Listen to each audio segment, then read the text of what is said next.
Okay, today I'm delighted to be joined by Michael Liebreich, one of the leading voices on the clean energy transition, the founder of New Energy Finance, now Bloomberg New Energy Finance, a former Olympic skier and co-host of Cleaning Up, which is my second favorite podcast.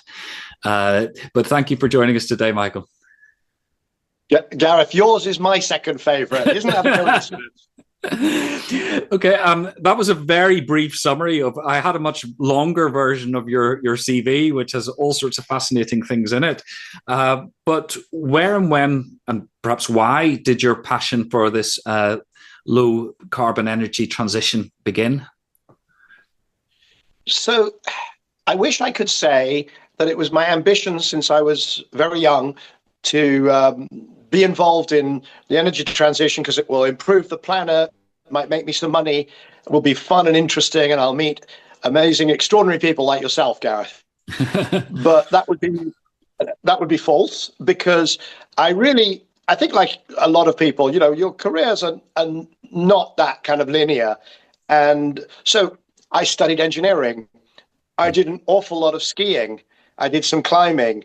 When the Soviet Union collapsed, I went and I did a period working on perestroika. I put myself through college working in car factories. So I did all these weird things. I worked on then, of course, things like I was involved in the media, working for Associated Press. I was at McKinsey for quite a few years. I was very involved in the dot-com boom bust. And what I didn't realize was that was my boot camp. That was my training, because actually I became entirely qualified for what I do now and entirely unqualified for anything else. So it was sort of inevitable. When you join the dots looking back, as Steve Jobs talked about, it was just inevitable that I'd be playing this role at this time in this industry, in this sector, and on these issues. Yes. But was, looking at your CV, New Energy Finance seemed to be the first big clean energy area, but what made you launch that in particular into new energy as opposed to old energy? Desperation. What happened is that I had, so I did consulting alongside my skiing career because I did a lot of skiing. And then I went into media. I worked for Associated Press, and I became very involved in the dot-com or the tech bubble, as it turned out to be, which I kind of knew at the time. And I thought that I would be able to navigate it, make a bit of money, join a big company when the time, was required, sort of to protect myself from clearly what was going to be the bust at the end of the boom. And I didn't manage that. I was very much become, at one point on paper, I was worth some ludicrous amount of money in the year 2000. And then I was worth 1% of that. And I couldn't get a job. Nobody would talk to me because I was a dot-com bust. And what I did is I went back to my roots in engineering, which was very strong on thermodynamics, and my roots on actually experience curves, learning curves, microeconomics from the very first job that I did after Cambridge and before business school. And those really, as I say, joining the dots, looking backwards, it was sort of obvious because I had these incredible strengths in those two areas, and also understanding of fragile environments from the skiing, and manufacturing technologies from some of the stuff or just manufacturing environments. And so I had a lot of pieces that I could pull together. And so I started New Energy Finance. But, I cannot sit here and say, and I knew I would build it to be the dominant information provider with, a team of 350 people informing trillions of dollars of investment decisions. You take things step by step. So yes, I did get back into the kind of energy sector through New Energy Finance because I had studied it as an undergrad. But then, things kind of, went from there and got me involved in all these other things that I do. Yeah. And what did New Energy Finance, in terms, you say it was informing investments, but who was its target audience, and what information were you providing them with? Well, so there was this publication, actually a newsletter called New Media Finance, when I had been working on TMT stuff, .com stuff, and it was a must read because it was the business side of new media. and it was fairly unique. So I thought I was looking for a name for this information service. And my team would call it a website. I'm like, no, we're not a website. We're an information provider. We help people make decisions. But I needed a name for it. And so I called it New Energy Finance. And what I was trying to do was to signal that what we would do uniquely well is answer the questions that investors would have about new energy. I didn't want to call it renewables. I called it new energy because I wanted to encompass. I had actually studied nuclear, and I wanted to go broader than just renewables. So things like the smart grid and so on, energy technologies, even hydrogen and fuel cells. So I called it new energy and New Energy Finance, and took it from there. What was kind of unpredictable, what happened was I got two sorts of unwanted attention, funnily enough. One was from people sort of sending me their business plans and saying, well, you're New Energy Finance and I'm raising a Series A or whatever. And I was like, no, we're information providers. We inform decision makers. They might be, policy makers, but it'll always be on finance and economic type issues. And we'll inform a lot of investors, but we know we don't have any actual money. They were always terribly disappointed. The other sort of people that I got unwanted attention from was people trying to sell me crystals and trying to get me to put money into their yoga studios, because I was in the area of new energy, man. Yeah. I get the occasional perpetual motion machine pitched to me. Oh, yes. Yes, I'm sure you had a few of those. And you're currently managing partner of EcoPragma.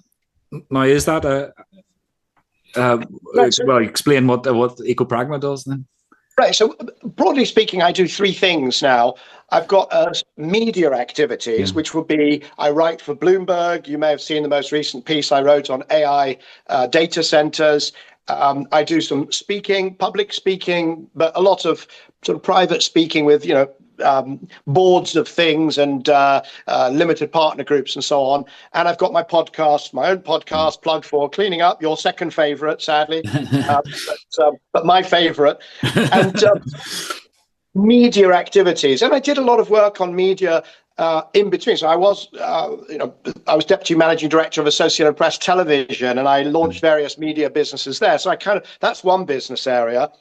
The second thing that I do is a lot of pro bono work. So I'm just off to Sierra Leone in a couple of weeks to visit a project. I built a solar and battery power. I shouldn't say I built it. I put together a group that raised the funds and specified and has been, promoting this, developing this project for a neonatal intensive care unit in a city called Bo in Sierra Leone.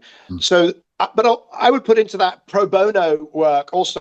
I've been on the board of trade. I've been on the board of Transport for London. I've been on the ill-fated Energy Efficiency Task Force of the UK. I've worked with the IEA. I was actually involved in Sustainable Energy for All and SDG 7 before it was even called that. Yeah. So there's a pro bono piece. The third piece is investing activities, which really grew out of a bunch of angel investments that I was making after selling New Energy Finance. And I realized that I could create a lot of value, but my own investment capacity is very limited.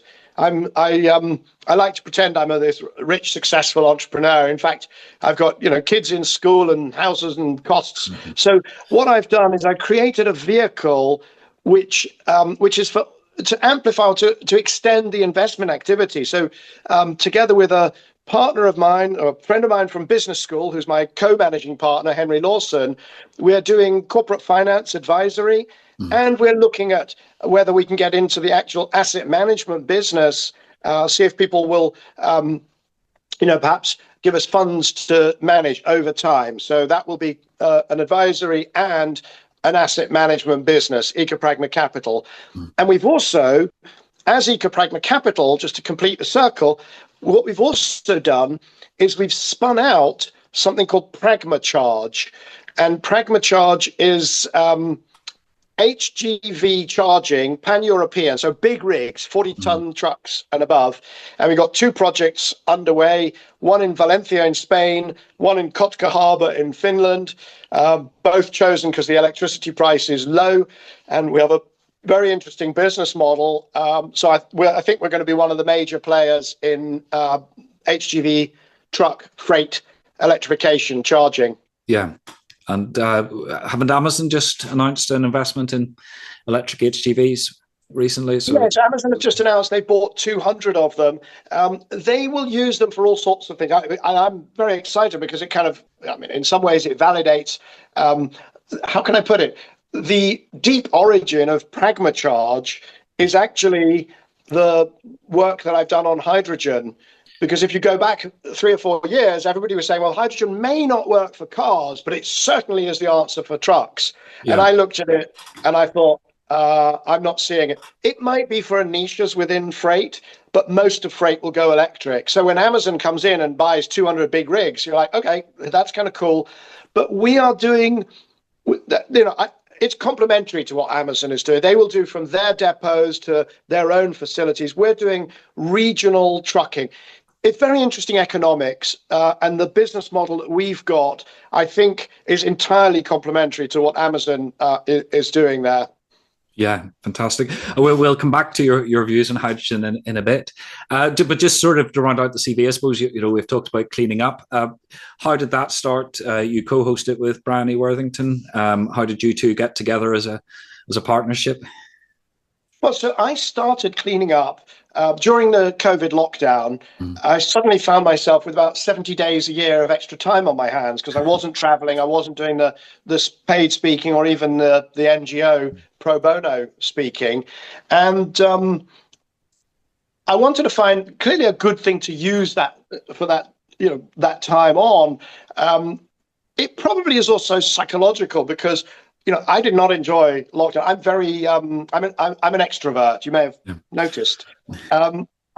So it was a great opportunity to get back on, in front of people, in front of friends, and everybody had a podcast. There wasn't a lot of theory to it. Again, I fell into it a little bit.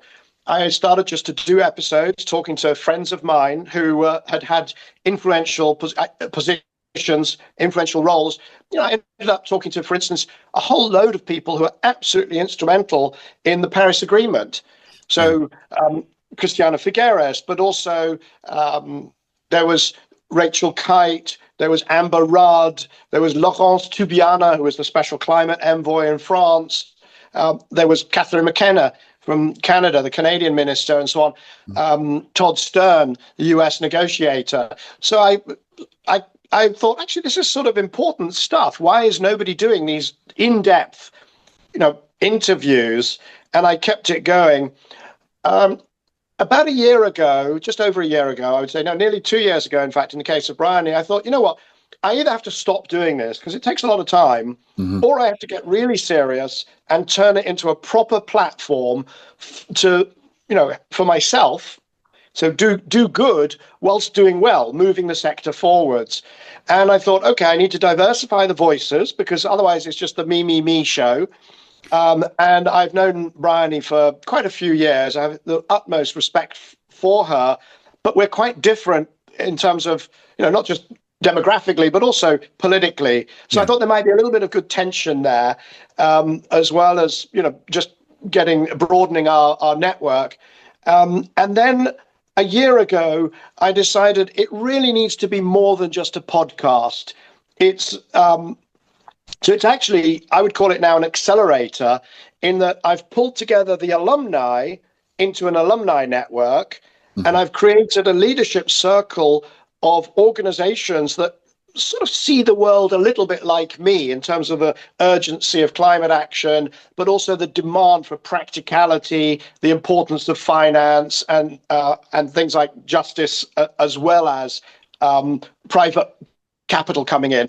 So that group is now helping me to steer what I hope will be quite a substantial and important contribution and an important platform. And very gratifyingly, we've seen traffic, soar since I did that. Yes. And sort of going on, I suppose, onto politics then, Bryony Worthington, she originally sat in the House of Lords as a Labour peer. I think she's a crossbencher now, if I'm correct. And you identify as a Conservative, so there is that contrast. Now, we've had a Labour government now for about 6 months, which was elected on the back of this green growth agenda. So, what's your view on how well they've delivered on that in practice? I'm not sure I would link things back to Bryony and myself, our sort of putative attempt to do the rest is politics or something like that, the clean energy version of it. But if I look at, so I think that there's been a number of things that have gone well for Ed Miliband, for Labour coming in. So he has scraped off some barnacles, allowing onshore wind to be built. There was, I think I should back up and say, first, I am a conservative, but I'm not very well aligned with the official sort of Conservative Party. And I never had, other than being on the Energy Efficiency Task Force, I never had an official role in it. But I do think that the record over the 14 years was pretty remarkable with some barnacles, right? Pretty remarkable in the sense that as they took over in 2010, and the UK was far behind the last Labour targets for renewable energy, which was 10%, and I think the UK was somewhere around 6%. So they had fallen very far behind. Of course, there was the Climate Change Act in place, which, among many other people, Bryony and Ed Miliband had contributed to, and that is a very robust and useful framework. But there was a huge amount of actual work that was done by the Conservative, first the coalition and then the Conservatives, in terms of this CFD mechanism, in terms of moving to reverse auctions, in terms of the floor price for carbon, in terms of the decision to fully exit coal and so on. I'm not going to rehearse all these things. I wasn't involved in them. But I do think we have to give credit where it was due. There were clearly barnacles. And there were, the most obvious onshore wind that was largely banned. And also, I think it's fair to say something of a loss of direction, particularly, of course, under Rishi Sunak with his reset, where I no longer know whether we're banning petrol and diesel cars or not banning them. And I didn't know, I was sitting on the Energy Efficiency Task Force and it was yanked out from under us, despite the fact that I certainly, had done a lot of work and was very optimistic about it. So that's the background. Then obviously Labour and Ed Miliband come in, they scrape off the barnacles and push very rapidly towards essentially lots of offshore wind and lots of investment in transmission, with this very single-minded focus on net zero electricity by 2030, which is a vastly challenging target. I think Conservative target was 2035, and 2030, that was already hard enough. 2030 is, verging on the physics not working. And it can be done, but it's very, very, very challenging. And I would say what I'm looking for, what's missing, is a focus on how do you actually bring people's bills down? Because the UK obviously has just chosen a centre-left administration, a centre-left government. And that goes against the trend that we see in the US, in Canada, in Australia, and across quite a few European countries, France, Germany, and certainly if you go to, the Serbias and the Hungaries and the Eastern European countries, but it's not restricted to that. Look at, Holland and other places. So I think that what we working on clean energy and the transition need to wake up to is that this has to be affordable to the average person.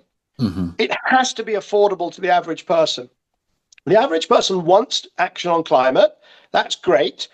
But they cannot tolerate the pushing up of their costs. And unfortunately, I'm not seeing a coherent plan to push down those costs. I'm on something called it's the strategic panel of the review of energy market arrangements. And, as part of that, I've really dived into what could possibly push down. We've got cheap renewables. Why are the electricity bills not cheap? And it's not good enough just to blame natural gas because of Vladimir Putin, which has been a huge issue a couple of years ago, but is no longer the core issue, and certainly isn't going to be going forwards by the looks of things. Yeah. And so what is our theory of cheapness as a community? What is our theory of cheapness? Because other than locational pricing, I'm not seeing it. I'm not seeing how we take a big bite out of the cost for the average person of their transport or their heating or their electricity. That worries me. Yes. And do you think there's scope for, because I don't understand the energy market in great detail, but that the price of electricity is connected, coupled to the price of gas. Is there scope for decoupling those two and letting renewables, the low cost of renewables impact on people's bills, do you think? Or so I'm going to say, first of all, it's enormously complex, because you can either do philosophy, which is, well, price signals matter, reverse auctions for the CFDs. That's when we actually got cheap wind and cheap solar onto the system. Yeah. So philosophically, price signals matter. The other thing you can do is build huge black box models on half-hour resolution of electricity markets. And, so the philosophy is not sufficient, but the black box models are not persuasive to most people. Is there scope so the role of gas, gas is the marginal provider. So when there's not enough wind, not enough solar, then we will be using mainly gas interconnectors, and we've got nuclear as well. But at that point, when the wind and solar drop, it's the gas that's going to be picking up the slack. So the gas price matters. And the fewer hours we have without wind and solar, the less gas matters, just inherently, just at the sort of almost at the philosophical kind of obvious end of the argument. But first of all, that was very painful when gas prices went up by 10x, but it's a lot less painful when gas prices are more normal. Yeah. First point. Second point, though, is that if what we're going to be using is largely offshore wind, and particularly in winter when and at night and so on, largely wind, and the place where we can really expand it is offshore, we know that the wholesale cost of that, just wholesale without the transmission, is £58 per megawatt hour, because that's what the last auction cleared at. So £58 as a base price, then you have to add something for all of the transmission that you need to build to get it back to get it down to the centers of demand in particularly, which are, the majority are in England. And that's already a pretty high base cost of electricity, right? So it's not like, well, you've got these periods of high gas price and then there's very low renewables. That is not correct. What we're actually consigning ourselves to is quite a high cost of renewables, mainly offshore wind, and then high cost of transmission to get it where it needs to be. And that's why the locational pricing is so important, because, okay, fine, we go that route, but what we cannot afford to do is then keep switching the wind off because we can't get it to market. Yeah.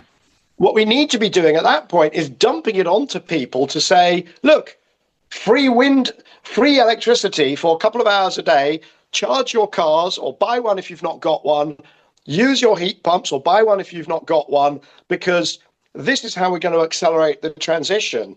And so I think the two go together, lots of offshore wind and do what we can to accelerate transmission, but reform the power markets. We have to do proper reform and get locational pricing. Yes.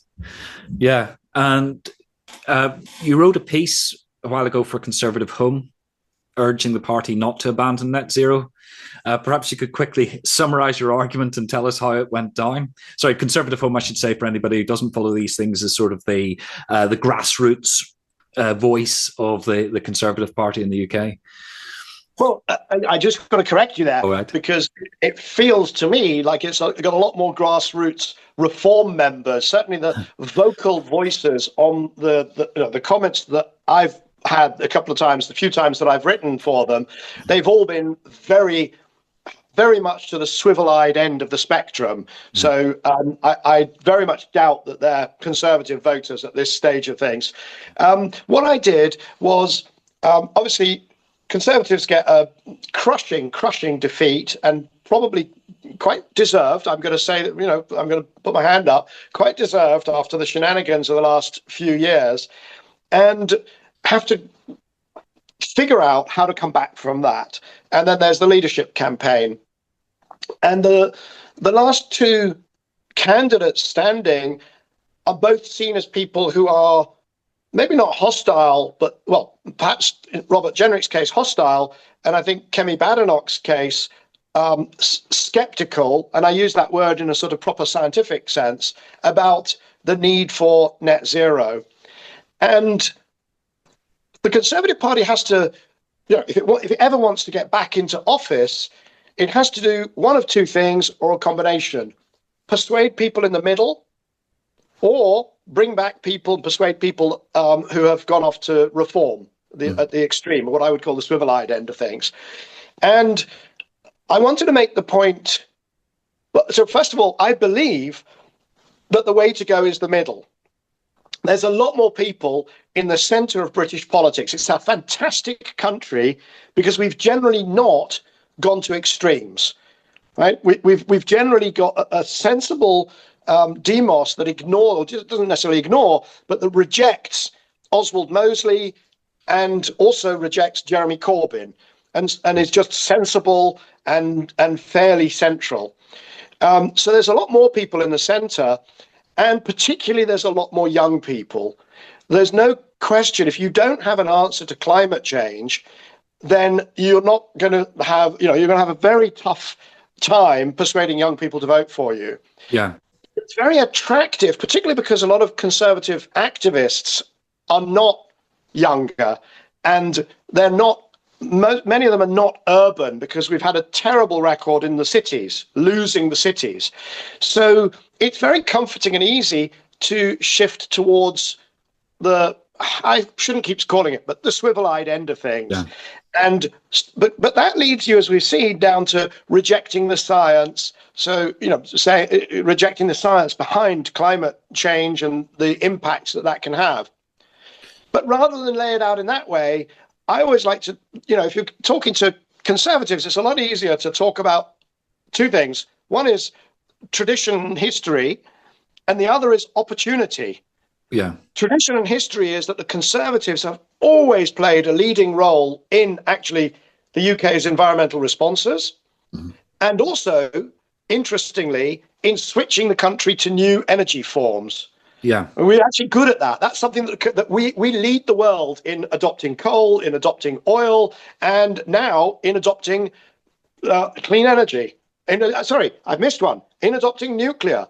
It's like all four energy revolutions, the UK is absolutely front and centre, and the Conservatives playing the leading or a leading role. And then in terms of opportunity, you have to ask yourself, in a world that is dealing with climate change, is that good for the UK or threatening for the UK? And then you look at all of the skills that we bring, all of the capabilities, City of London, science, the key industries that we've got, and so on, our geographical position, our influence in the world.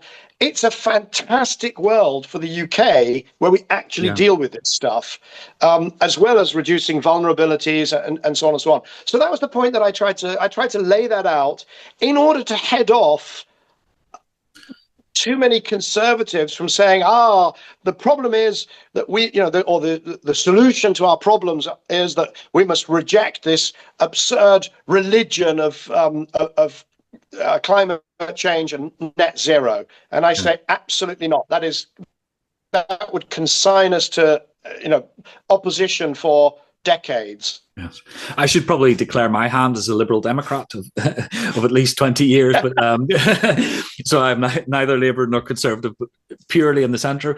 But what confused me about the whole thing is that in Liz Truss, in her very short premiership, she set Chris Skidmore off to do a review of net zero and how a pragmatic way of getting there, I think she said. And he came back with a substantial report, which was quite along the sort of Ed Miliband thing of this should be the engine of growth for the UK in the future. And yet it seems to be the most ignored piece of work. And those sort of centre-right voices in the UK on climate change, and I'm thinking of people like Theresa May, Alex Sharma, Claire Perry O'Neill, a whole raft of them just seem to have disappeared off the scene. It seems quite strange. And even, you kept referring to Reform UK, but I think it's 62% of their voters in the last general election think that the climate should be a government priority. So even with them, it's not as simple as saying, they're anti-net zero people are voting for them. No, I think we need to get, you're right to call me on my caricatures, which I admit, the swivel-eyed thing is a caricature. But I think what we need to do, getting surgical about it, is we need to distinguish between, so there's climate change and an urgency to deal with it, the technologies by which we're going to deal with it, and then the mechanisms by which you promote them. And, we've talked already about price signals, and, that is, how can I put it? That's a conservative way to deal with it. You could interpret that as a conservative way, is to trust the market and to say, well, look, if the price of wind power drops to zero in Scotland for 2, 3, 4 hours a day, clearly Scotland is going to attract, it's going to have happy voters, and it's going to attract, new industry and businesses, maybe data centers and so on. And, what the Conservatives did, for instance, on telecoms, there's lots of stuff about, privatization and water, and there were some catastrophic privatizations. But think about telecoms and think about, had that not been liberalized back in the 1980s, would we now have, I'm going to stop there because you might say, well, it would be much better if we didn't have, Facebook and Twitter and so on and so on. But we wouldn't be doing this. We would not be, conducting a podcast interview like this, on a phone via wireless, had we not privatized and liberalized. Yeah. And so I think that you can, now that doesn't mean unfettered competition. I mean, even telecoms, highly regulated, bandwidth is regulated, content is regulated, children are protected, et cetera, et cetera. There's loads of regulation, protocols, standards for the equipment, et cetera, et cetera, et cetera. But that's a kind of, in a sense, that's the model, I think, the Conservative model for how we should be addressing climate change, is a small set of internally consistent interventions that are consistent with how people actually respond to incentives and how entrepreneurship happens, how finance gets applied. The problem is that because the agenda of the environment has been vacated by the right in many cases, the only mechanisms that are being presented are very heavy-handed, like feed-in tariffs. You'll remember we spent years of the promotion, which is basically state pricing. And even CFDs didn't really take off until some of us said, you've got to have reverse auctions from them. You've got to have price discovery. So I think there are conservative ways of solving the same problems. To some of the names that you mentioned, I know Amber Rudd very well. I was actually at business school in a study group with Claire Richards, then O'Neill, then Perry, then O'Neill. Yeah. So Claire's a very good friend. And those are people who very much, Alex Sharma, very much understand that conservative approach. I would say there are others who were on the conservative benches, on what you would call the kind of the centrist or the kind of the leftward end of conservatives. Chris Skidmore, his big problem, why is his report being ignored right now? Well, because he crossed the floor. So now he's trusted by neither side, and doesn't matter how good his laundry list of hundreds of actions were, he's got no constituency for it. Yeah. Yes. And we're recording this on Inauguration Day in the US, so maybe we should expand out a little bit. And one of your recent podcast episodes where you, Brian, we were talking about the electrostate in China compared to the petrostates in the Middle East. Is that going to be the big battle in terms of ideas, energy ideas globally, do you think, in the years to come? So I think what we referred to as the petrostate was actually the US. Yes. Because clearly what we're now getting is an administration that's going to spend 4 years enabling drill baby drill, or whatever the 2025 version of that is, and also using LNG as a weapon of or as a means of geopolitics. Mm-hmm. So by selling or not selling LNG as an influencer to try to maintain or extend or whatever global influence. And so it was contrasting that with China, which is using increasingly its clean energy capabilities, and particularly coming down the tracks at us fast, its car industry or its automotive industry as a means of influence. But also domestically, there's a fascinating chart which I showed on one of the episodes. I think it was the episode called "Electrify Everything" of Cleaning Up. The episode of Cleaning Up with Saul Griffith. Yeah. And there's a chart there that shows, go back to 1970, and of the energy services you and I used, because we go back that far, they would have been 10% electrical. 10% electricity was 10% of energy services, and now they've grown in the developed world to about 20%, but they have stalled. So we talk all the time about electric cars, electric heating, electrification of industry. But the fact is, partly because we've got some energy efficiency around LED light bulbs and better appliances, the fact is electrification has stalled in the developed world. But in China, the line keeps going up. So where we're at 20% electrification, China is now at 28% and going up, continuing. Why do they do that? Well, it's partly environment. They need to stop burning as much coal, which they will soon do, or stop using very polluting engines in cities and have all their scooters switched to electric and so on. It's partly that. A lot of it is geopolitics. China doesn't have the oil and the gas that the US has. And so it's actually a balance of payment problem. And by the way, it's an even bigger problem in India.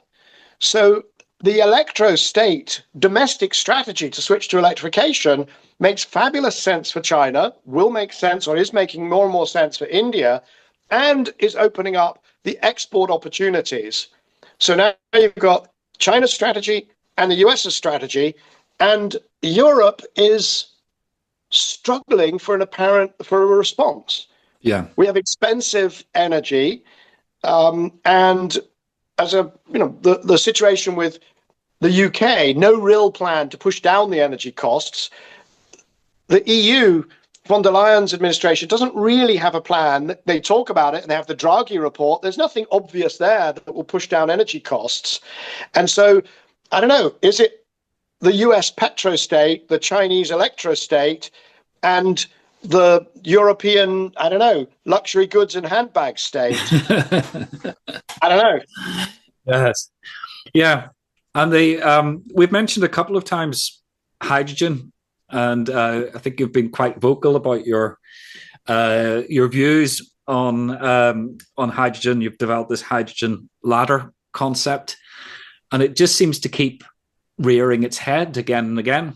I have a bit of a personal beef against hydrogen because my first sort of expansive job in clean technology was on Teesside in the early 2000s, and the desire for a hydrogen economy there just dominated everything. We were definitely pushed to the side trying to do anything else, and yet there is no hydrogen economy on Teesside today. And it seems to be 10 years after that, I saw the same presentation I was seeing in the early 2000s saying hydrogen will be the next thing. We've got the salt caverns, we've got the technology, we've got the process engineering. It still hasn't happened. And I think Ben Hodgson as Tees Mayor is pushing it again. But maybe it's a bit peevish of me because there were certainly projects that we couldn't do because they weren't hydrogen. But perhaps you could explain your position on hydrogen. So I feel your pain, and it highlights in a sense, the reason why I've been so vocal. I wouldn't care. I don't need to do everything. I'm quite happy. If somebody wants to go and do something stupid, that's fine. As long as there's plenty of things for me to work on, and the sector is moving forwards, and we're dealing with climate change. The problem with hydrogen is that either intentionally or not, it does suck the air out of the room for people working on other things. Mm-hmm. I was on the board of Transport for London, and at one point we had 100 electric buses, and Shenzhen had 16,500. Moscow had more electric buses than we had. And as the board member, chair of the sustainability panel, I said, we should not be giving out another bus tender unless it's electric. Because we had this huge air quality problem at the time. You remember the little girl, Kissy Deborah, who died of asthma, and on her death certificate it said it was to do with air quality. A tragic and terrible air quality problem driven by diesel. And management said, oh no, the answer might be hydrogen. And I said, look, I do this for a living. It's not hydrogen. And they said, but it might be. And I said, okay, give me the analysis that shows how much it costs to run a route with a hydrogen bus, a route, not a single bus, not a single kilo of hydrogen, but a route, run it with electricity, and then you can run it with bio-CNG or whatever else you want to try. Show me the data, show me the analysis. Oh, they said, it's not possible to do the analysis. And I said, pardon my French, bullshit, because I do that sort of analysis all the time. That's what I do. I never, as a board member, got that analysis. And the reason is that management didn't want to impose the brain ache and costs and hassle on their friends in the bus industry to get electric charging into the depots and figure out how to make that switch to electric. It was just easier to use hydrogen for predatory delay. And I saw it, and you've seen it then in Teesside, maybe not intentional, maybe not as cynical, but and by the way, now the end of the story is London has 20 hydrogen buses. I've absolutely no doubt that they cost more to run than the electric buses, but we only have 1,000.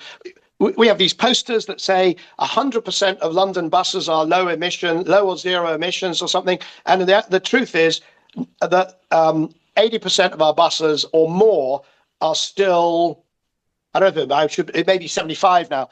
The vast majority of our buses are still diesel, And they're claiming, there's performance for Euro 6 diesel. It's all nonsense. They should be electric. It should have been over years ago. Yeah. So that's why that delaying impact of hydrogen is what gets me irritated. I could also be irritated, by the way, by something else that's not on. I'll come on to the hydrogen ladder in a second. Every time you use a kilowatt hour of electricity, clean electricity, nuclear or renewables, every kilowatt hour that you use to make green hydrogen, that is a kilowatt hour that you can't use to push coal off the grid. Okay, the UK doesn't have any, but trust me, Poland does, Europe, well, lots of countries still do. So we're connected to countries via the grid that do still use coal, and around the world most certainly. So if you look now at India doing green hydrogen, and you think, just get rid of coal, right? Because that would have something like, well, there's coal, there's heat pumps, and there's charging electric vehicles that would have 3 to 9 times the impact on the climate that you can have by making green hydrogen. So the worst thing you could do is make an e-fuel. That's kind of 9 times less impact if you make an e-fuel than if you just use a heat pump with green electricity. Yeah. And then there's about 3 times worse if what you're doing is replacing natural gas or making ammonia for fertilizer and so on. So even if the economics made sense of the green hydrogen, which they don't, then you're actually slowing down climate action by doing it. And, when something is 3 times less impact on the climate, so if you've got a kilowatt hour of electricity and you can achieve 3 times as much impact by putting it in a heat pump, but you decide not to, you decide to make green hydrogen and actually But if you put that in a boiler, it's a factor of 6 times worse, not 3 times, because the boiler is only end to end, 50% effect. So your coefficient of performance of 3 plays boiler efficiency of 0.5 is a factor of 6. What that means is, even if you can only get 1/6 of the electricity to your heat pump, it's still better than doing hydrogen. Yeah. Even with a curtailment of 5/6, you're still better off doing that than going with hydrogen. So that's the second irritation, is really the climate impact. And none of these policymakers that I talk to have actually focused on the point that green hydrogen, until such time as you have huge surpluses of green electricity, which might take another 15, 20 years, until then, it harms the climate. And then they'll say things like, well, what about surplus renewables? Let me tell you this. If you've got 30% curtailment, we have 3%, 4%. If you have 30% curtailment of renewables, you still can't afford to build an electrolyzer plant, which will run only a few hours a year. It's just a complete nonsense economically to think that. So what can I say? I've gone off on two things that I hate: the predatory delay and the fact that it harms the climate. Yeah. And then we get onto the hydrogen ladder, which is okay, but we need to clean up a certain amount of hydrogen we use for fertilizer and petrochemicals. That's the top of the ladder. Yeah. And there are some things which manifestly are unbelievably stupid to do with hydrogen, like taxis during the hydrogen taxis during the Paris Olympics, or two-wheelers, or buses, or trains, or domestic heating, and so I tried to make the point that even within something we shouldn't be doing at all, there are still better things and worse things to be done, and that's the hydrogen ladder. Yeah. Well, another thing at Teesside was going to be the next boom town of was 20 years ago was carbon capture and storage, and I have sort of similar frustrations, and people seem you sort of think, well, when's it actually going to work?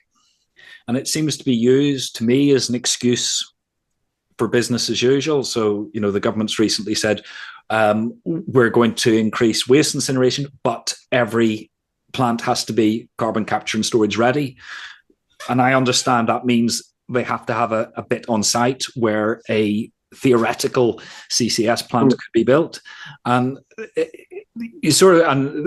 going back to UK politics, the recent budget had more money for hydrogen, more money for carbon capture and storage. And yet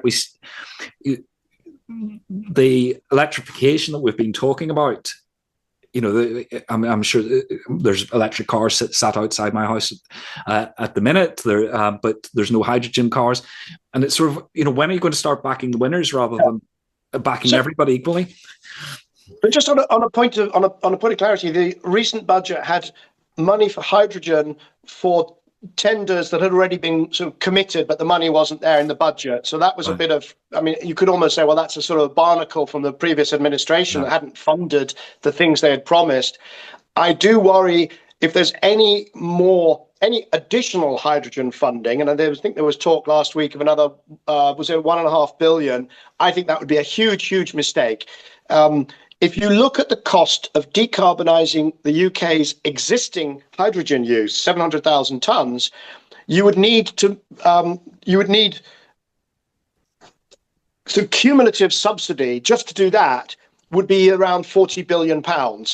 So messing around with a billion, $1.5 billion here and there, and that's slowing down other things, is truly, truly absurd and a mistake in my view. Now, in terms of CCS, you and I might differ there, because the fact that it hasn't worked to date is very much bound up with policy decisions, and I would argue policy decisions made by people who didn't really know what they were doing. When you build, because until now, the idea was, well, we'll do post-combustion carbon capture and storage. We'll have this gas-fired power station or even a coal-fired power station. We use it, and then we'll capture the carbon and we'll put it underground. And we'll only capture 80% because, hey, it was, it was 2005 or 2010 or 2015. That seemed enough. And now we know that's not enough. We need to capture all of it. effectively all of it. And also, we need to make sure that the upstream emissions, so that if we've got fugitive emissions, if it's a gas-fired power station, there's no point doing any of that if we're also leaking loads of the gas, 2, 3, 4%, and you might as well not bother.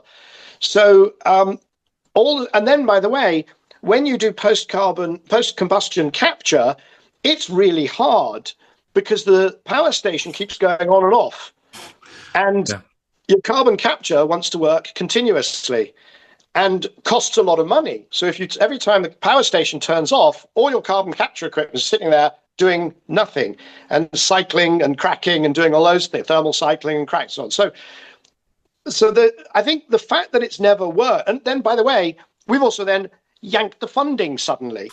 And so what you need to get this work, it has to work continuously. It has to be funded to be built, and the funding has to cover its operating cost, because that's the other thing. Thermodynamics, pulling something out, whether you're separating natural gas, taking out the CO2 before combustion, or whether it's post-combustion, there's a reason that this costs energy, and also, by the way, maintenance and capital and so on. We're going to need carbon capture and storage, because we're going to need it for various sectors. I'll tell you, it's going to be a lot cheaper to fly to New York and capture the capture and sequester carbon in the equivalent, or even equivalent amount, including contrails. That's going to be a lot cheaper than making sustainable airline fuel. So there's going to be things that we want to do with carbon capture and storage. Process emissions from cement might be another one. We're going to have to go negative. And so and by the way, if you're not going to do green hydrogen for 15 years because you want to use the green electricity for something different, well then, how are you going to decarbonize the existing hydrogen demand in fertilizers and petrochemicals? Well, the answer is you're going to do blue hydrogen, which involves carbon capture and storage, pre-combustion carbon capture and storage. So I have a soft spot. Now, does that mean I endorse the way it's being done here in the UK? No, it doesn't at all. But it just says, don't write it off, and I don't like it. I don't like the kind of propagation of this myth that engineers can't make it work. Of course they can, right? They just haven't, because it's not been done right. Right. Okay. I suppose I will keep an open mind then, but I'll believe it when I see it. Because as I say, it just seems to be. I'll try to keep an open mind on all sorts of things, but Well, we've been talking for quite a while, so maybe we should start bringing things to a close. Overall, do you feel we're winning or losing the transition? Very interesting. It's a great question. And I had, at the end of each year on cleaning up, I have a conversation with Lord Turner, Adair Turner, the Energy Transitions Commission. And I think we agreed that technologically, from a solutions perspective, we have never had such a wonderful choice of weaponry.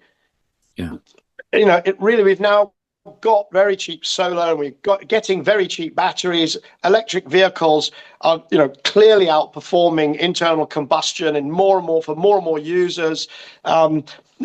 AI could be such a powerful machine, such a powerful driver for optimizing the electrical system and getting more capacity through transmission cables, or providing price signals so people can respond and so on. It's never looked more promising.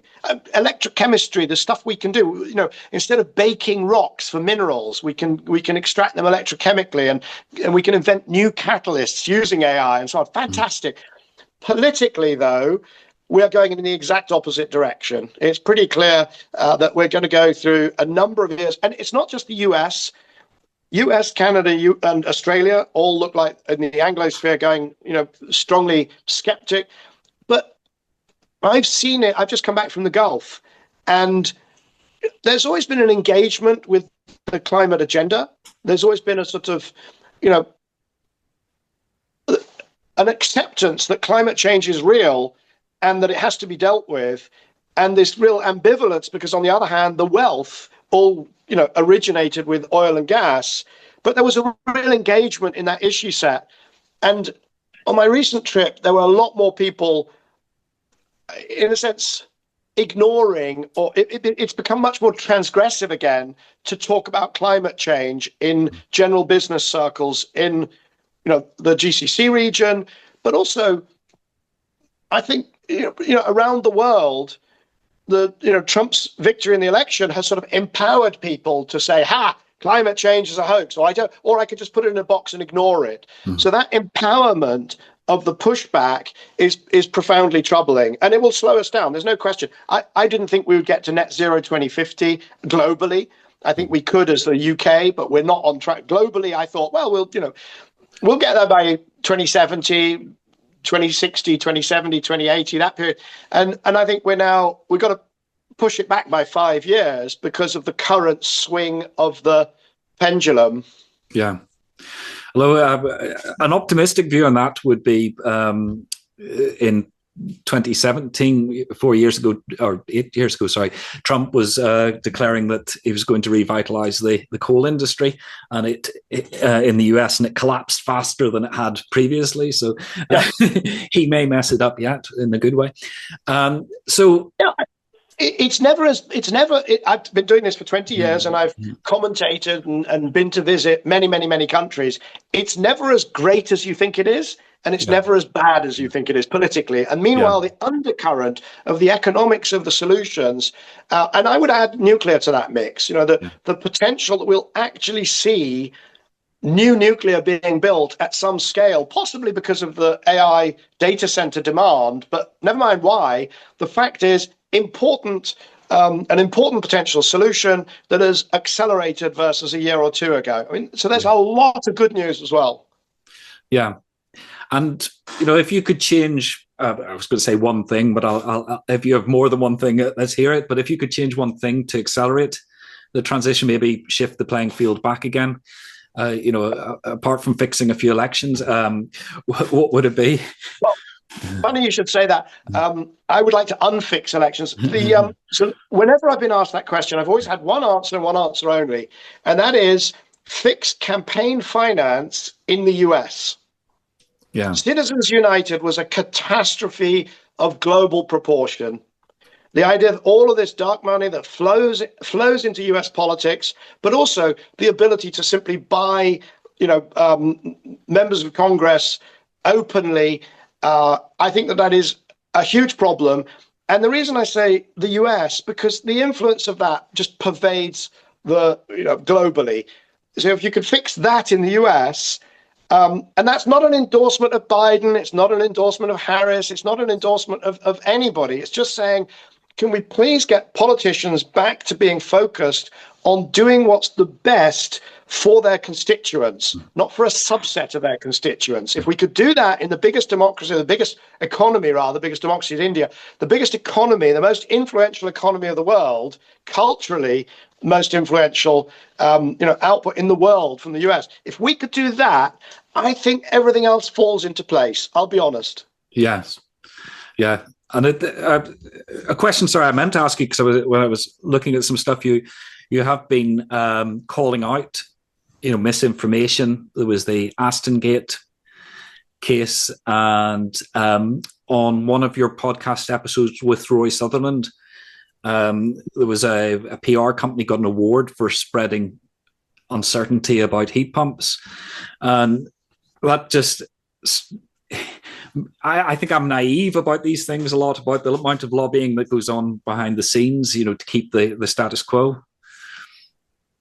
So yes, I mean, I said that I'd have one thing, which would be campaign finance, but certainly this issue of PR and advertising agencies that are, fellow travelers, or not even fellow travelers with oil and gas companies, that's not the right way to put it, but where they're actively promoting oil and gas or actively trying to put a stick in the spokes of clean solutions. Yeah. I find that unconscionable. I mean, just to be very clear, there's no suggestion that Rory Sutherland was doing that, but certainly WPP is deeply implicated in the promotion of oil and gas companies. And of course, it's very complicated because some of those oil and gas companies are also doing clean energy. but they're doing it with a tiny proportion of their balance sheet and their capital spend. So, if you say, BP is fabulous because BP is doing this, clean energy thing. But if the main message is BP is fabulous, when 90x% of their capital is going into oil and gas, then there really do need to be very serious questions asked about that. Mm-hmm. And the Secretary General of the UN, Guterres, has said that there should be no advertising for oil and gas companies in the same way that we don't have advertising for cigarette companies. And I think there's a pretty good argument for that. Yeah. I disagree with him on lots and lots and lots and lots of things, as a good conservative should. Yeah. But on that, I got a feeling he's right. Yes. It'd be interesting to see what would happen if anybody actually campaigned for it, because then you would get the full force of those forces coming back in the other direction.